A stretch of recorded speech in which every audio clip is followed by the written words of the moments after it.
नमस्कार. स्वागत आहे आपल्या एनडी अकॅडमी या यूट्यूब चॅनलवरती. आजच्या दिवसाचे काही टॉप चालू घडामोडीचे प्रश्न आहेत, तर ते प्रश्न आपण आजच्या व्हिडिओमध्ये स्पष्टीकरणासह पाहणार आहोत. तरी सर्वांनी अगदी शेवटपर्यंत हा व्हिडिओ पाहायचा आहे. चला तर सुरुवात करूया आजच्या आपल्या चालू घडामोडीच्या व्हिडिओला. प्रश्न क्रमांक 1. सशस्त्र सीमा बलाचे नवीन महासंचालक म्हणून डॅश डॅश यांची नियुक्ती केली आहे. उत्तर आहे ऑप्शन क्रमांक 2 दलजीत सिंग चौधरी. सशस्त्र सीमा बल म्हणजे त्याला आपण काय म्हणतो, SSB. या SSBचे नवीन महासंचालक बनलेले आहेत दलजीत सिंग चौधरी. आणि हे दलजीत सिंग चौधरी जे आहेत ते उत्तर प्रदेश केडरचे 1990च्या बॅचचे IPS अधिकारी आहेत बघा. SSBची स्थापना जी आहे तर ती 20 डिसेंबर 1963 रोजी करण्यात आलेली आहे. भूतान आणि नेपाळ सीमेचं संरक्षण करण्यासाठी या SSBची स्थापना कधी करण्यात आलेली आहे? 20 डिसेंबर 1963 रोजी. 20 डिसेंबर 1963 रोजी या दलाची स्थापना करण्यात आलेली आहे. आणि या SSBचे नवीन महासंचालक बनलेले सध्या दलजीत सिंग चौधरी. यांच्या अगोदर SSBच्या महासंचालक होत्या रश्मी शुक्ला. आपण नुकतंच बघितलेलं आहे. रश्मी शुक्ला जे आहेत तर आपल्या महाराष्ट्राच्या सध्या पोलीस महासंचालक बनलेले आहेत, म्हणजे DGP बनलेले आहेत आपल्या महाराष्ट्राच्या. आणि रश्मी शुक्ला जे आहेत तर आपल्या महाराष्ट्राच्या पहिल्या महिला पोलीस महासंचालक ठरलेले आहेत. यानंतर आपण जे ऑप्शन दिलेले आहेत त्यामध्ये ITBPचे नवीन महासंचालक बनलेले आहेत सध्या राहुल रसगोत्रा. यानंतर CISFच्या महासंचालक बनलेले आहेत सध्या नीना सिंह. आणि नीना सिंह जे आहेत तर या CISFच्या पहिल्या महिला महासंचालक देखील ठरलेले आहेत. यानंतर आपलं CRPF जे आहे केंद्रीय राखीव पोलीस दल तर याचे नवीन महासंचालक बनलेले आहेत अनिश दयाल सिंह. प्रश्न क्रमांक 2. 18वे विद्रोही साहित्य संमेलन डॅश डॅश येथे भरणार आहे. उत्तर आहे ऑप्शन क्रमांक 1 अमळनेर. 18व्या क्रमांकाचं विद्रोही साहित्य संमेलन जे आहे तर ते यावर्षी अमळनेर या ठिकाणी भरणार आहे बघा. जळगाव जिल्ह्यातील अमळनेर हा एक तालुका ज्याला आपण साने गुरुजी यांची कर्मभूमी म्हणून ओळखतो. आणि याच ठिकाणी 3 आणि 4 फेब्रुवारी 2024 रोजी हे 18व्या क्रमांकाचं विद्रोही साहित्य संमेलन भरणार आहे.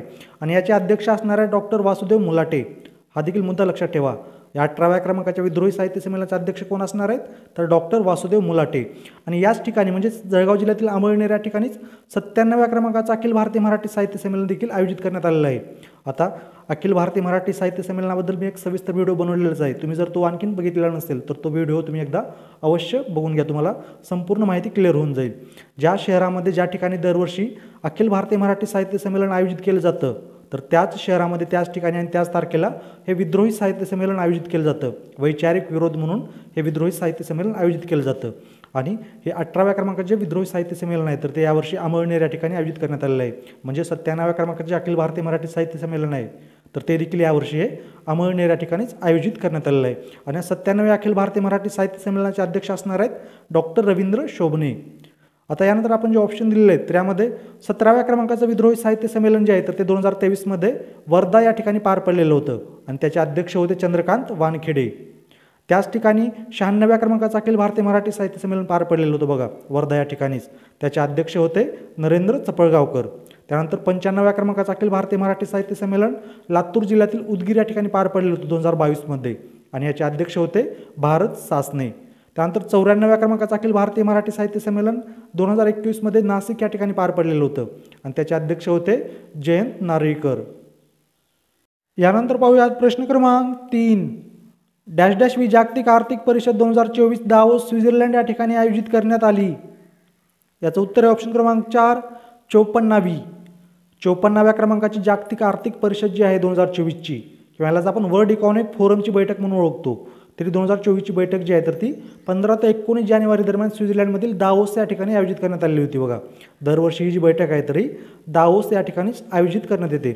मग 2024ची ही जी बैठक आहे तरी कितव्या क्रमांकाची होती तर 54व्या क्रमांकाची. वर्ल्ड इकॉनॉमिक फोरमची स्थापना जी आहे तर ते 1971 साली करण्यात आली होती.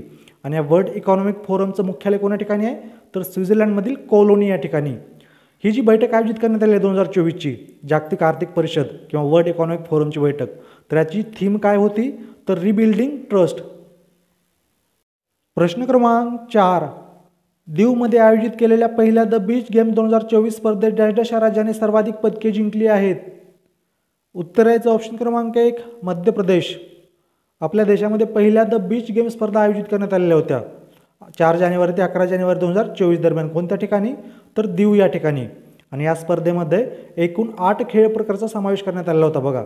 त्यामध्ये सर्वाधिक पदके जी आहेत तर ते मध्य प्रदेश राज्याने जिंकलेले आहेत. या स्पर्धेमध्ये मध्य प्रदेश राज्याने एकूण 18 पदके जिंकलेले आहेत. त्यामध्ये त्यांनी 7 सुवर्ण पदके जिंकलेले आहेत बघा. 7 सुवर्ण पदकासह एकूण 18 पदके जिंकलेले आहेत मध्य प्रदेश राज्याने. त्यानंतर या स्पर्धेमध्ये पदके जिंकण्याच्या बाबतीमध्ये दुसऱ्या क्रमांकावरती आहे आपलं महाराष्ट्र राज्य. आपल्या महाराष्ट्र राज्याने या स्पर्धेमध्ये 3 सुवर्ण पदकासह एकूण 14 पदके जिंकलेले आहेत.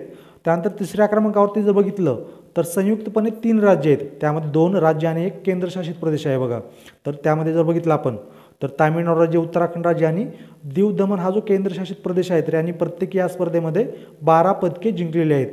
दीवची राजधानी कोणती आहे तर दमण आहे बघा. दीव दमणची स्थापना जी आहे तर ती 30 मे 1987 रोजी करण्यात आलेली होती. आणि आपण पाठीमागे बघितलेलं आहे दादरा व नगर हवेली आणि दमण व दीव या 2 केंद्रशासित प्रदेशाचं विलिनीकरण जे आहे तर ते कधी करण्यात आलेलं आहे तर 31 ऑक्टोबर 2019 रोजी. प्रश्न क्रमांक 5. इंडिया इंटरनॅशनल सायन्स फेस्टिवल 2023चे आयोजन डॅश डॅश या राज्यात करण्यात आले आहे. उत्तर याचं ऑप्शन क्रमांक 2 Haryana. India international science festival किंवा यालाच आपण काय म्हणतो भारतीय आंतरराष्ट्रीय विज्ञान महोत्सव 2023 तर याचं आयोजन जे आहे तर ते हरियाणा राज्यातील फरीदाबाद या ठिकाणी करण्यात आलेलं आहे. आणि हे जे फेस्टिवल आहे तर 8व्या क्रमांकाचं फेस्टिवल होतं बघा. या फेस्टिवलची स्थापना जी आहे तर ती 2015 साली करण्यात आली होती. 2015 ते 2021 दरम्यान कंटिन्यू आयोजित करण्यात आलं. त्यानंतर 2022 मध्ये आयोजित करण्यात आलेलं नव्हतं. त्यानंतर आता हे 2023 जे आहे फेस्टिवल तर ते 17 ते 20 जानेवारी 2024 दरम्यान आयोजित करण्यात आलेलं आहे. कोणत्या ठिकाणी हरियाणा राज्यातील फरीदाबाद या ठिकाणी. प्रश्न क्रमांक 6. फिल्मफेअर चित्रपट पुरस्कार सोहळा 2024 डॅश डॅश येथे आयोजित करण्यात येणार आहे. उत्तर याचं ऑप्शन क्रमांक 2 गांधीनगर. 2024चा फिल्मफेअर चित्रपट पुरस्कार सोहळा जो आहे तर तो मुंबई ऐवजी आता कोणत्या ठिकाणी आयोजित करण्यात येणार आहे तर गुजरातमधील गांधीनगर या ठिकाणी 28 जानेवारी 2024 रोजी हा आयोजित करण्यात येणार आहे गांधीनगर या ठिकाणी. यानंतर पाहूयात प्रश्न क्रमांक 7. 17वा थिबा पॅलेस संगीत महोत्सव 2024 डॅश डॅश ठिकाणी आयोजित करण्यात येणार आहे. उत्तर याचं ऑप्शन क्रमांक 3 रत्नागिरी. 17व्या क्रमांकाचा थिबा पॅलेस संगीत महोत्सव जो आहे 2024चा तर हा कोणत्या ठिकाणी आयोजित करण्यात येणार आहे तर रत्नागिरी या ठिकाणी. कधी आयोजित करण्यात येणार आहे तर 9 ते 11 फेब्रुवारी 2024 दरम्यान. तारीख देखील लक्षात असू द्या. 9 ते 11 फेब्रुवारी 2024 दरम्यान हा जो थिबा पॅलेस संगीत महोत्सव आहे 17व्या क्रमांकाचा तर तो रत्नागिरी या ठिकाणी आयोजित करण्यात येणार आहे. प्रश्न क्रमांक 8. जगात लष्करी क्षमतेच्या बाबतीत भारताचा डॅश डॅश वा क्रमांक आहे. उत्तर याचं ऑप्शन क्रमांक 4 4था. ग्लोबल फायर पॉवरने नुकत्याच जाहीर केलेल्या 2024च्या लष्करी सामर्थ्याच्या क्रमवारीनुसार जगामध्ये लष्करी क्षमतेच्या बाबतीमध्ये आपल्या भारताचा कितवा क्रमांक लागतो तर 4था क्रमांक लागतो बघा. म्हणजे भारताकडे जगातील 4थ्या क्रमांकाचं बलवान सैन्य आहे. आता याच क्रमवारीमध्ये जर बघितलं आपण तर जगातील सर्वात बलाढ्य सैन्य किंवा लष्करी क्षमतेच्या बाबतीमध्ये पहिल्या क्रमांकावरती कोणता देश आहे तर अमेरिका आहे बघा. त्यानंतर दुसऱ्या क्रमांकावरती आहे रशिया, तिसऱ्या क्रमांकावरती आहे चीन आणि 4था क्रमांक आहे आपल्या भारताचा. या क्रमवारीमध्ये आपल्या भारतानंतर 5वा क्रमांक लागतो दक्षिण कोरियाचा, त्यानंतर 6वा क्रमांक लागतो ब्रिटनचा आणि 7वा क्रमांक लागतो जपानचा. प्रश्न क्रमांक 9. समान नागरी संहितेवर कायदा निर्माण करणारे भारतातील तिसरे राज्य कोणते बनले आहे. उत्तर याचं ऑप्शन क्रमांक 3 आसाम. समान नागरी संहिता म्हणजेच काय म्हणतो याला आपण इंग्लिशमध्ये युनिफॉर्म सिव्हिल कोड.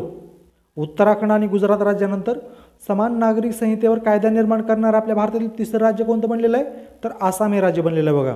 आसाम राज्याचे मुख्यमंत्री सध्या हेमंत विश्व शर्मा. आणि समान नागरिक संहिता असलेलं आपल्या भारतातील एकमेव राज्य कोणतं आहे तर ते आहे गोवा.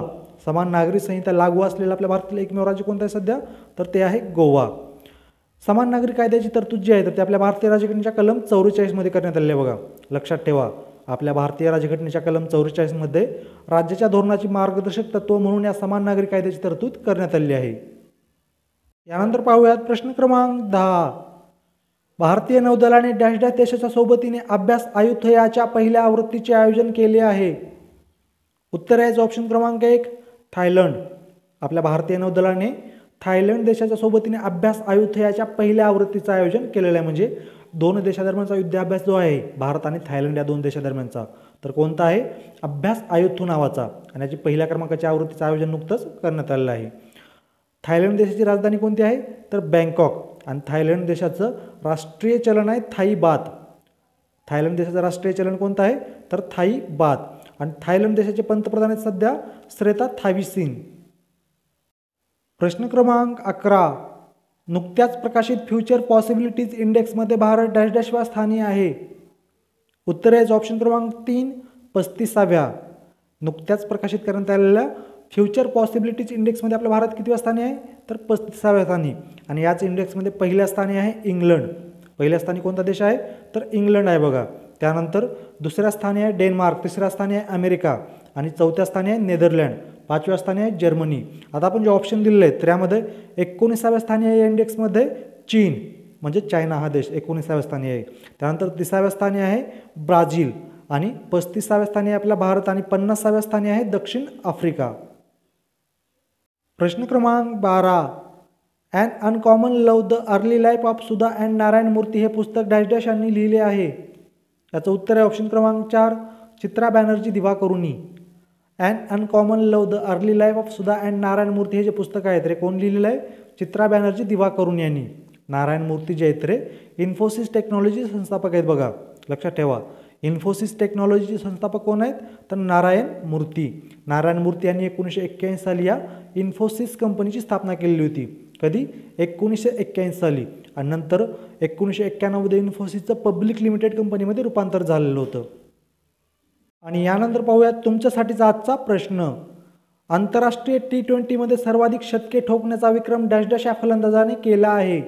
याचं उत्तर सर्वांनी कमेंटमध्ये देण्याचा प्रयत्न करायचा आहे. सर्वच प्रकारच्या स्पर्धा परीक्षेसाठी जे अतिशय महत्त्वाचे चालू घडामोडीचे प्रश्न आहेत तर ते प्रश्न आपण या व्हिडिओमध्ये स्पष्टीकरणासह बघितलेले आहेत.